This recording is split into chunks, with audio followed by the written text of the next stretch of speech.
Assalamualaikum warahmatullahi wabarakatuh. Perkenalkan, nama saya Julpi Rahmatullah dari Fakultas Hukum semester 2B.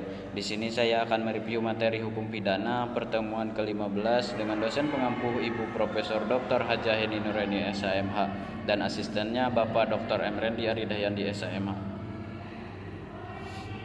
Materi pada pertemuan terakhir ini yaitu membahas mengenai bab 7 tentang alasan penghapusan pidana.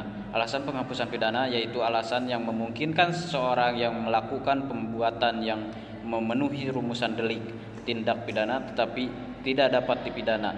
Atas dasar itulah doktrin atau ilmu hukum menghendaki atas alasan pembenar dan alasan pemaaf.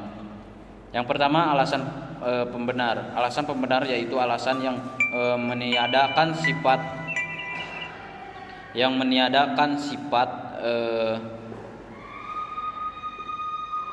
melawan hukum dari perbuatan hingga menjadi perbuatan yang dibenarkan. Alasan pembenar dibagi dalam alasan pembenar umum, alasan pembenar khusus, dan alasan pembenar di luar undang-undang.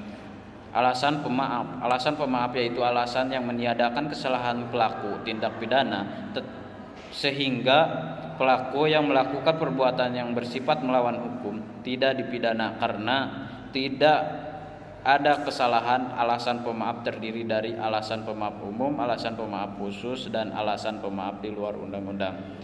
Yang kedua, ada daya paksa diatur dalam pasal 48 KUHP tetapi tidak memberikan pengertian karena itu harus dicari dalam MPT yang dijelaskan bahwa daya paksa adalah setiap kekuatan, setiap paksaan, setiap tekanan yang tidak dapat ditahan. Dalam doktrin daya paksa dibedakan dalam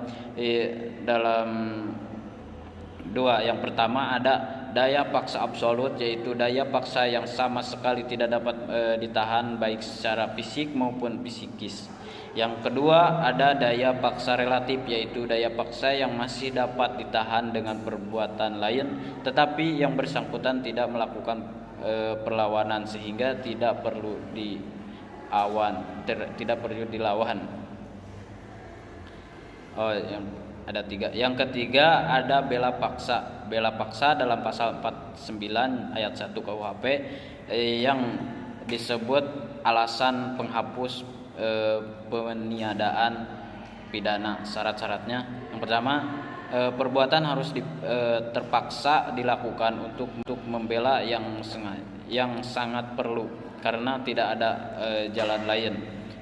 Yang kedua, perbuatan tersebut dilakukan karena ada serangan yang sekoyong-koyong atau mendadak dan seketika itu juga.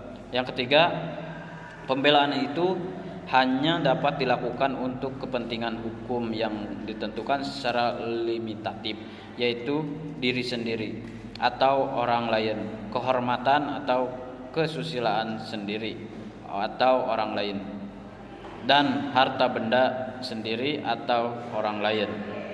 Yang keempat yaitu pembahasan tentang melakukan ketentuan undang-undang diatur dalam pasal 50 KUHP. Syarat melakukan perintah undang-undang, yang pertama harus ada perbuatan melaksanakan undang-undang untuk kepentingan umum. Perbuatan tidak terbatas pada perintah undang-undang saja tetapi juga atas wewenang yang diberikan undang-undang. Yang ketiga, perbuatan harus patut, wajar, dan masuk akal. Yang terakhir yaitu membahas tentang melaksanakan perintah jabatan. Melaksanakan perintah jabatan dibedakan menjadi dua. Yang pertama, melaksanakan pemerintah jabatan yang sah pada pasal 51 ayat 1 KUHP. Melaksanakan perintah jabatan yang tidak sah pada pasal 51 ayat 2 KUHP. Sekian review pertemuan ke-15 mata kuliah hukum pidana dari saya. Wassalamualaikum warahmatullahi wabarakatuh.